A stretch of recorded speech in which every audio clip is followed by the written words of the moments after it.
If you're thinking about starting a YouTube channel, then you're gonna wanna watch this entire video because in it, I'm gonna save you potentially a ton of time and money and energy by sharing my top 5 tips and the things that I wish I knew when I was first starting my channel. Hey there, my name is Adam Earhart and you're watching The Modern Marketing Show, where we help you get more leads, customers, and sales by making way better marketing. So if that's something you're into, you may wanna consider subscribing and hitting that notification bell. I've been on YouTube for quite a few years now, and looking back over my career as a YouTuber, you can say that I've learned quite a few things and made an awful lot of mistakes in even getting to the level that I'm at now. In fact, with over 200 videos uploaded, you can say I've made a lot of mistakes because some of them have done amazingly well and gotten tens of thousands of views, and others have crashed and burned, getting basically tens or hundreds of views. But where things get really exciting is that even with a smaller YouTube channel, I've still managed to attribute over $100,000 per year in revenue generated just from my YouTube channel alone. So clearly, when anyone asks me if I think starting a YouTube channel is a good idea, my answer is almost always definitely yes. And the follow-up to that question is almost always, well, isn't it too late to start? And my response to that one is, of course not. But things are a little more competitive, so you do need to be more strategic. That's what this video is all about. So with all that said, let's dive into the meat and potatoes with tip number 1. And essentially, this is the thing that I really wish I'd had a firm grasp on when I first started, because it would have saved me floundering and going all sorts of different directions. And that tip is to have a goal. Now, I know you've probably heard this before. In fact, it's pretty much the most common and generic piece of business advice ever, so I do apologize, but bear with me because we're gonna get a little more specific here. You see, the reason that you need to have a goal when it comes to YouTube is because this is going to align the direction of your channel over the next weeks or months or potentially even years. Now, if your goal is simply to go out there and document your journey and have a lot of fun along the way, then that's great. I mean, that essentially is a goal in and of itself, but it's gonna be hard to track, and eventually, as kind of the novelty wears off, you may get bored and you may let your channel slide, which all too many creators do. On the other hand, if you've got a more, say, business-minded goal, you're planning on using YouTube as a key part of your overall marketing strategy, well, then you're able to start to dial in exactly where it is that you want to end up and how YouTube can help facilitate this and basically get you to your goal a whole lot faster. Now, something that works hand in hand with having a goal is the fact that you need to take YouTube seriously. I know that's kind of a weird thing to say, especially because YouTube is full of video game streaming and funny cat videos and all sorts of other random weird things. But you, my friend, you're different. You're gonna take it seriously because this is gonna be an active and valuable part of your overall business, right? In fact, let me ask you a question. Are you planning on using your YouTube channel for business? If so, leave a yes in the comment section below. If you're planning on doing it for fun, then leave a no in the comment section below. Really curious to hear. All right, so back on the topic of having a goal. Essentially what we need to do here is less setting a goal about how many subscribers you want to get or how many views you want to get, but rather where you want the direction of your channel to go. Essentially, what topics are you going to be discussing? What kind of content are you going to create? What kind of audience are you going to be creating it for? And how long are you really going to be able to stick out this game? Because it's really rare in the world of YouTube to hit those really short-term wins. Rather, YouTube tends to be a lot more of a long game. This is why it's so important to have that vision, have that goal, have that direction that you want to head in, because there's going to be some tough days, some tough weeks, and potentially even some tough months, or maybe even tough years. And you need that vision to keep you on track and keep you creating content, which will ultimately lead you exactly where you want to go. All right, so the next tip that I want to cover, and something I really wish someone had told me when I was first getting started, is to understand YouTube's place in your overall business or strategy. You see, there's a lot of talk these days about YouTube being a business and becoming a creator and becoming a full-time YouTuber. What they fail to mention is that YouTube is really just a social media platform, meaning it's a source of traffic. It's not a business in and of itself. This is why it's so important to really break down, again, that goal and that overall strategy of what you're trying to achieve, and then understanding how YouTube is going to play a part in helping you achieve those goals, rather than kind of being a goal in and of itself, unless you just want to become a YouTube celebrity, something like that. And I'm not knocking YouTube or Instagram celebrities either. That's a great business, and they're doing really well for themselves. But if you happen to have more business-minded aspirations, then it is really important to understand where YouTube's going to fit into your overall strategy and how you're going to monetize this as a business. Fortunately, today, there's a ton of different ways to monetize YouTube, which means you not only get the fun and the creativity of going out there and producing great content, but you're also going to be financially rewarded for it, which is amazing. Now, when it comes to monetizing your content, essentially making money from YouTube, by far the most common and definitely the most commonly talked about one is simply running Google AdSense. That's it. You know those pre-roll ads that show up before the video that you're trying to watch, or the little banners that often appear at the kind of bottom middle part of the video? Well, all of that is Google AdSense, which is basically other companies paying to promote their content on your channel. Now, I don't want to get bogged down in the details of how this all works. It's just important to know that this is an option and you are able to monetize your channel depending on what type of content you're producing. But in my opinion, this is also probably the least effective and certainly the least profitable strategy available. After all, you simply don't make enough money unless you're getting millions and millions of views on all your content. Another option that's far easier to get started with is none other than affiliate marketing.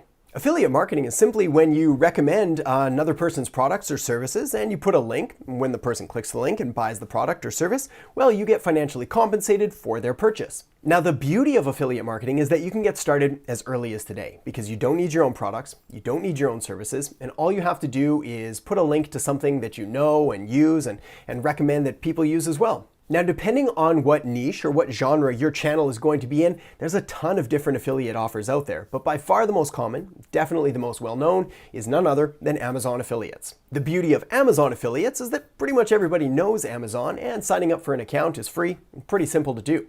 Once you get that, all you need to do is find a product that you like, grab the link for it, and put it in the description box of your YouTube video. A real quick example of this is later on in this video, I'm going to recommend a lighting setup that I think you should probably check out, especially if you're on a budget. Well, I'm going to use an affiliate link from Amazon, which means if you happen to click it, head over to Amazon and purchase the lights that I recommend, I get a small kickback from them. Now, admittedly, the affiliate kickback here isn't a whole lot, but it does play a part in your overall monetization strategy. Every little bit helps. Another option when it comes to monetizing your channel is doing brand deals, which is kind of a form of affiliate, but basically what you're going to do here is get products or services from a company, possibly offer them reviews or do tutorial videos on it, and the brand will compensate you for the content you create. And finally, we have my absolute top pick, but it's definitely going to take a lot more effort, and that's using YouTube to promote your own products or services, essentially using YouTube as a traffic and attention generator for your business. Now, when I mentioned in the beginning how YouTube was responsible for generating $100,000 a year in revenue just from YouTube alone,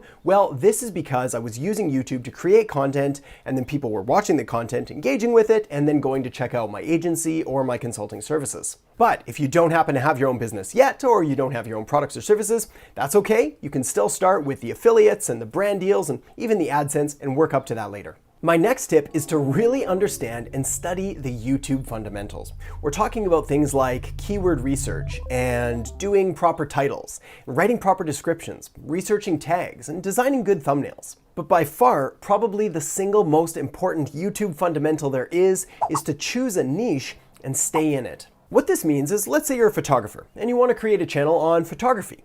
Well, that's great. And you can create tutorials, you can do gear reviews, you can show photo editing techniques, all that's fun.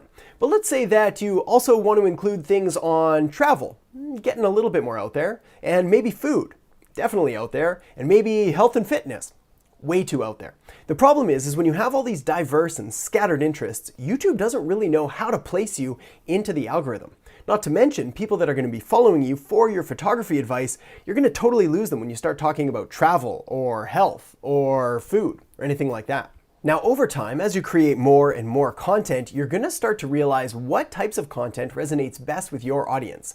And then you can start to slowly shift into that area and create more content around that. And essentially over time, your channel is going to evolve and modify and adjust to suit the needs of your audience, getting you more views and more subscribers. Another part of YouTube fundamentals that you really need to understand is kind of nerdy, totally techie, but very important, and that is essentially the analytics tab. You really need to understand the metrics of your videos. Now, the reason this is so important is because by looking at the data, looking at the hard numbers and the metrics of your videos and seeing which ones perform and which ones don't, well, it's going to enable you to double down on your really good and best performing content and scrap all the stuff that just isn't performing as well. Without looking at the numbers, this would just be a best guess. But when you have hard data, it really makes it more of a science than an art and allows you to really dial in exactly what your audience wants to see from you. The next tip that I want to share, and I really wish someone had told me right at the beginning, was to get excited, but not too excited. Here's what I mean. Essentially, when you first make the decision to become a YouTuber or create YouTube content at the very least, well, it's going to be pretty exciting. After all, this is a brand new channel. You're going to be getting to experiment with new things. You're going to be trying out new gear. It's going to be a lot of fun. It's also going to be really overwhelming. And you may not really have a true sense of just how much time or energy or money this is all really going to take until you're well into it. This is why starting slow and building from there is by far my best recommendation here.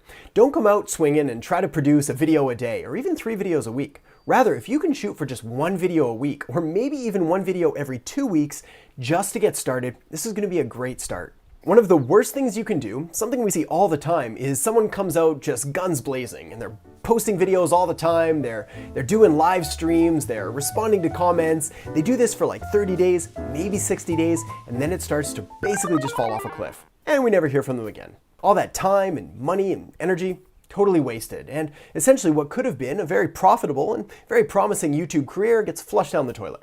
Now, a follow-up to this is that the gear that you choose really doesn't matter as much as you think. Meaning, if you've got a cell phone, smartphone with a decent camera, you're pretty much good to go. One thing I will say, however, is that the audio quality is going to matter more than the video quality. Kind of surprising, but essentially, if you've got really shoddy and sketchy audio, much like my first videos did, it's hard to keep people engaged and interested because they're going to have a hard time hearing you. So the first piece of gear you should probably invest in is a half-decent microphone. Now, you don't need to spend hundreds or thousands of dollars here. In fact, even a $100 lav mic is going to do really great things for your audio quality. I'll make sure to link up my recommendations in the descriptions below. Also, as we touched on really briefly, good lighting is going to go a long way, and it's going to help make even a half-decent camera look a whole lot better. Fortunately, lighting couldn't be free or even really cheap. For the free version, all you need to do is film outside or near a window. And for the cheap version, I'm going to recommend a couple really cheap and budget-friendly solutions in the description box below you can go check out. These are the exact lights that I started with when I was first getting involved in YouTube, and they lasted me for a long, long time. My next tip is to just get started. Your 10th video is going to be a whole lot better than your first. And your 100th video is going to be a whole lot better than your 10th. But none of that's going to happen if you don't get out there and start shooting. You see, there's no replacement for experience, and that experience can only be gained by actually going out there and getting in front of a camera and hitting record. My first YouTube videos were blurry and uncomfortable, really awkward. Now they're less blurry, less uncomfortable, less awkward. But I would have never got here had I not gone through those initial pains of making really awkward and uncomfortable stuff. In fact, looking back years ago, when I was first starting on YouTube, I remember being so uncomfortable and so hot and sweaty and just miserable that I had to change my shirt in between filmings because I was just an absolute mess. I'd get tongue-tied. I wouldn't know what to say. I'd stumble and then re-say it and then re-say it, and a 3-minute video would end up taking me an hour to shoot. Fortunately, I've got a hack for you to avoid all of that, and it's just this. For your very first YouTube video, my recommendation is that you have no intention of posting it. Meaning, record a video as if you're going to post it and then just delete it. Nobody needs to see it. Nobody even needs to know that you ever even did this thing. Just get that first one out of the way because you'd be amazed at how much more comfortable you are knowing that you've got a trial run and you can just produce something with no one ever seeing it, and knowing that you're going to get better over time. All it's going to take is some practice. But the only way to get that practice is to just get started. That's why I've linked up 2 videos here you need to check out right now. The first is how to write great content, which is going to show you pretty much exactly what you need to know in order to write really high converting and engaging YouTube scripts. And the other one is digital marketing strategies for small business, where I'm giving you 20 of my absolute best tips and tricks, which will help you grow your YouTube channel even more. So make sure to check them out now.